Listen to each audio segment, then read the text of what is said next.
दोस्तों नमस्कार, मैं हूं आपका होस्ट मिथिलेश कुमार। तो आज के इस एपिसोड में हम ये बात करेंगे कि अंतर्राष्ट्रीय multinational company tech company Microsoft जो है कितना ज़्यादा स्ट्रगल कर रहा है पाकिस्तान में अपने बिजनेस को, अपने व्यापार को पूरी तरीके से ऑपरेट करने में।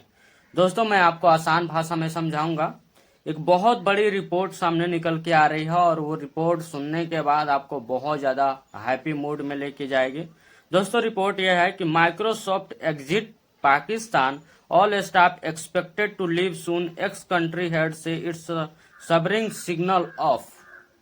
दोस्तों माइक्रोसॉफ्ट कंपनी जो है, आपको पता होना चाहिए कि विश्व की सबसे बड़ी टेक कंपनी माइक्रोसॉफ्ट कंपनी है, जो अपने सॉफ्टवेयर, कंप्यूटर सॉफ्टवेयर और अन्य कई सारे कोडिंग के लिए जानी जाती है। विश्व भर में बहुत ही महत्वपूर्ण स्थान रखती है टेक इंफ्रास्ट्रक्चर में। दोस्तों यही माइक्रोसॉफ्ट कंपनी जो है पाकिस्तान को जल्द ही टाटा बाय बाय करने वाली है। इसका अर्थ और इसके मायने क्या निकाले जा रहे हैं, इसके बारे में भी समझेंगे।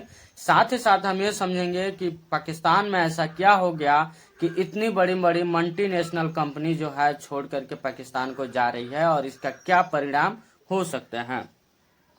दोस्तों ये मुल्ला शहबाज शरीफ, पाकिस्तान का पीएम शहबाज शरीफ, जो अभी बहुत ज़्यादा चिंताजनक स्थिति में है, इसके अभी बयान आने बाकी हैं इस रिपोर्ट के आने के बाद। जाहिर सी बात है, ऐसे देशों से इतनी बड़ी कंपनी जब निकलेंगी तो वहाँ के बहुत सारे लोग बेरोजगार होंगे। इंजीनियर्स, आईटी सेल्स के बहुत सारे एम्प्लॉय जो है अनएम्प्लॉयड हो जाएंगे, जिससे देश के ऊपर एक अन्य प्रकार के बेरोजगारी का दंश लगेगा। साथ ही साथ देश की बदनामी भी होगी। दोस्तों माइक्रोसॉफ्ट के पाकिस्तान के छोड़ के जाने के बाद कुछ कारण हैं, मैं संक्षेप में आपको बता देता हूं।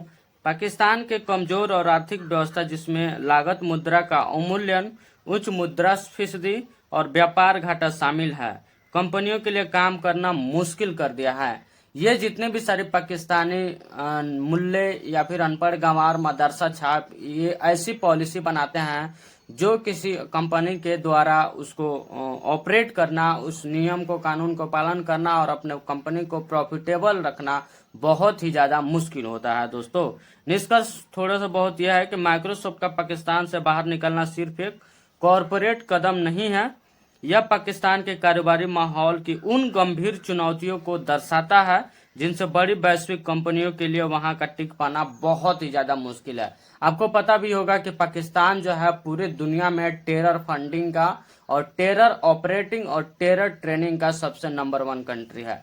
जिस देश में इस तरीके से टेररिज्म को बढ़ावा दिया जा रहा हो, खास करके इलेक्टेड गवर्नमेंट के द्वारा और वहाँ के आर्मी सपोर्ट के द्वारा, उस देश में कैसे इतनी बड़ी कंपनियां जो हैं वहाँ के लोगों को रोजगार दे सकती है या फिर अपने बिजनेस को ऑपरेट कर सकती है। ये तो खुद मतलब कमीशन खोर होते हैं पाकिस्तानी, आपको पता होना चाहिए। साथ ही साथ में दोस्तों ये भी बता दूं कि ड्यूरिंग ऑपरेशन सिंदूर में जिस तरीके से चाइना जो है सैटेलाइट इमेज के साथ साथ अन्य कई सारी चीजों को पाकिस्तान को सपोर्ट किया था इंडिया के अगेंस्ट में, उसके बाद में जो ऑपरेशन सिंदूर के सीज फायर होने के बाद कई सारे रिपोर्ट्स और कयास लगाए जा रहे थे कि चाइना पाकिस्तान को स्टील्थ फाइटर जेट देने वाला है।